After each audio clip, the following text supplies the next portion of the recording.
Welcome to this video where I'm going to explain and demonstrate to a degree how I'm going to be teaching the song, the books in the Old Testament to my children in primary this year.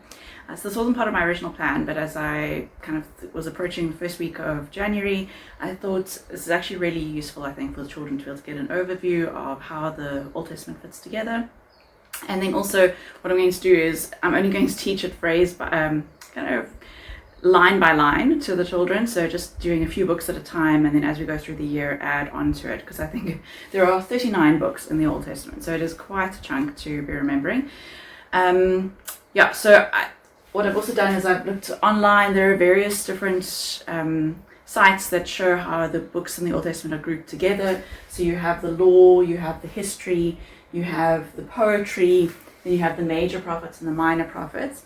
You'll notice that there's one yellow amongst the dark blue.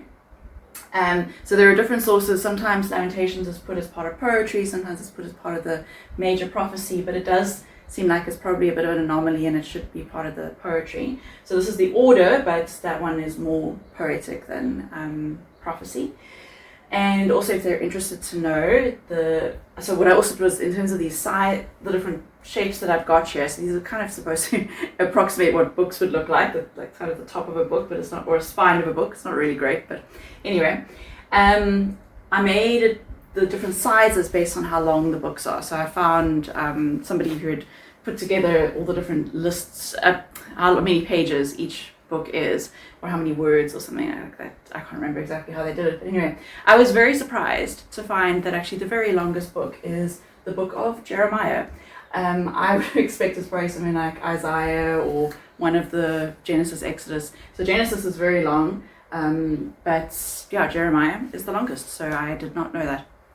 So they can see also here the major prophets. It's just based on the length of the books, not how important they were. The minor prophets are all much shorter little books.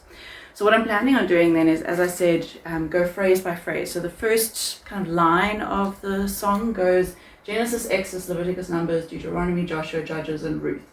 So I'm going to teach up to that point for the first week, although I'll sing the whole thing for them so they can hear how it all fits together, but I'll just go through up to that point with them. And then the next phrase goes from Samuel, I think it goes up to about Nehemiah or something. So in all honesty, at some point when I was in my teens, I think, I picked up this song. And so I can go up to Ruth. That's how I know those. And I think I more or less know up to Chronicles. And then after that, I don't know why I never learned the rest of the song properly. And I know Malachi comes last. I kind of know Isaiah, Psalms, Proverbs, those are in the middle, but I've got to kind of page through it. But although our children these days with the Gospel Library, they can just search for a name. They don't have to actually know where it is chronologically in the book. But I think it is an important skill. So in the same way that children should really learn to still use a paper dictionary and go alphabetical order from A to Z, I think that being able to find scripture in a printed book of scriptures and knowing roughly what order the books are in, I think is quite important.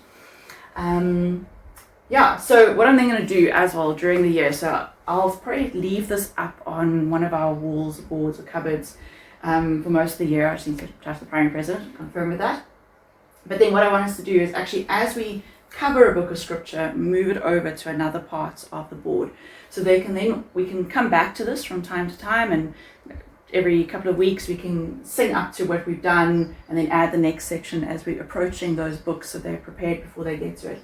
But they can also then kind of see how far we are through the Old Testament as we progress through the year. I remember when I was doing seminary and we got to the end and you're doing all these minor prophets, and you pretty much do all of these in a week or two, I think, in seminary.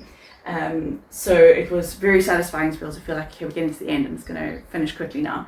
So I think it'll be quite nice for them to be able to see that progression through the year. So we're starting with everything still ahead of us, and then we move over as we go. So yeah, I think it'll be a nice experience just for them to be able to see the different types of books. They can orient themselves as we're going through the year. Okay, now we're doing Genesis, now we're doing Samuel, now we're doing Psalms. This is the kind of book it is. Also just to explain to them, these books are not chronological in terms of the entire history. So it's roughly chronological up to you get to here, but then like the Psalms are written by David, was in the book of First and Second Kings, somewhere around there.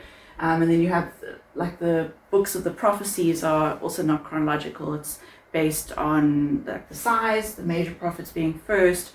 And then I don't know exactly what the reason is for the different order that they have, but just so they can also get a sense of it's not historical in terms of the order. So yeah, I think there's lots of kind of big picture things. It's nothing major that they have to remember, but for some children this will help them to understand. So I think it's worth doing it, even if those kids, if some of them are not interested, it doesn't hurt to have gone through it as well. I've also laminated these because I'm expecting to be handling them quite a bit. Something you could also do is maybe once we've done the first few, put them up in a random order, and then the kids have to try and put them in the right order. So as you're doing a phrase at a time, a group at a time, essentially, to do it like that so that they can be familiar. And so it may well get handled. They might each hold one, and then when it gets to their one, they give it to me, and then we put it up. So I thought laminating these would be a good idea, just to keep them well preserved as we go through the year.